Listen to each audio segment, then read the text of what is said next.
सल्लल्लाहु अलैका या रसूलल्लाह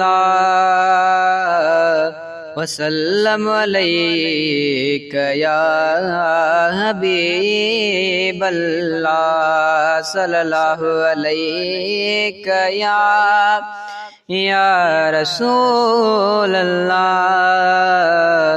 वसल्लम अलैका या हबीबल्लाह।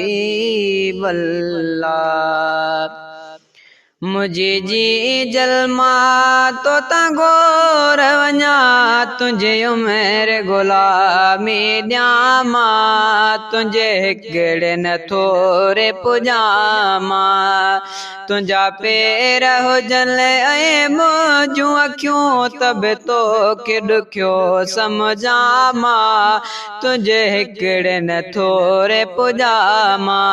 मुझे जी जलमा तो गोर वञा तुझे मेरे गुलामी ॾियामा तुझे हिकिड़े न थोरे पुजामा।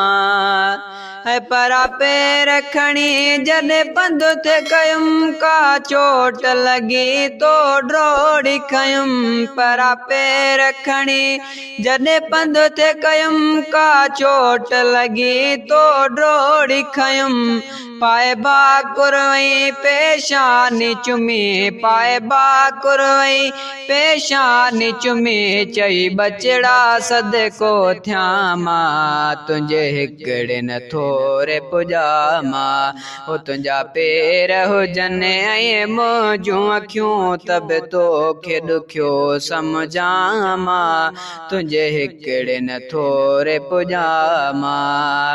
ऐं मूंखे यादि आहे सभु कीअं पालियो तो इणे हाल असांखे संभालियो तो ओ मूंखे यादि आहे सभु कीअं पालियो तो इणे हाल असांखे संभालियो तो हरे अंगलो असांजो अखियुनि ते रखिए हरे अंगलो असांजो अखियुनि ते रखिए करे यादि थोरो ई ॾियामा ओ तुंहिंजे हिकिड़े न थोरे पुजामा तुझा पेर हुजनि ऐं मुंहिंजूं अखियूं तब तोखे ॾुखियो सम्झामा तुझे हिकिड़े न थोरे पुजामा।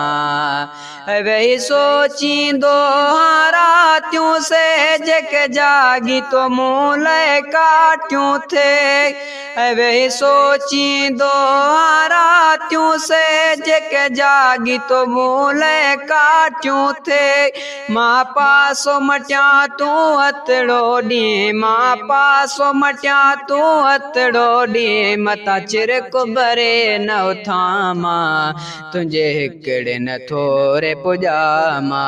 मुझी जी जलमा तो गोर वञा तुंहिंजी उमिरि गुलामी ॾियामा तुझे हिकिड़े न थोरे पुजामा। न तो कलम हले खुटी कागज़ विया न त लफ़्ज़ मिलनि अल्ताफ़ जो ख्या न तो कलम हले खुटी कागज़ विया न त लफ़्ज़ मिलनि अल्ताफ़ जो ख्या तुझी अज़मत ऊंची खुदाया कई तुझी अज़मत ऊंची खुदाया कई छा शान बयान कयामा तुझे हिकिड़े न थोरे पुजामा। मुझी जी जलमा तो गोर वञा तुझी उमिरि गुलामी ॾियामा तुझे हिकिड़े न थोरे पुजामा तुझा पेर हुजनि ऐं मुंहिंजूं अखियूं तब तोखे ॾुखियो सम्झामा तुझे हिकिड़े न थोरे पुजामा।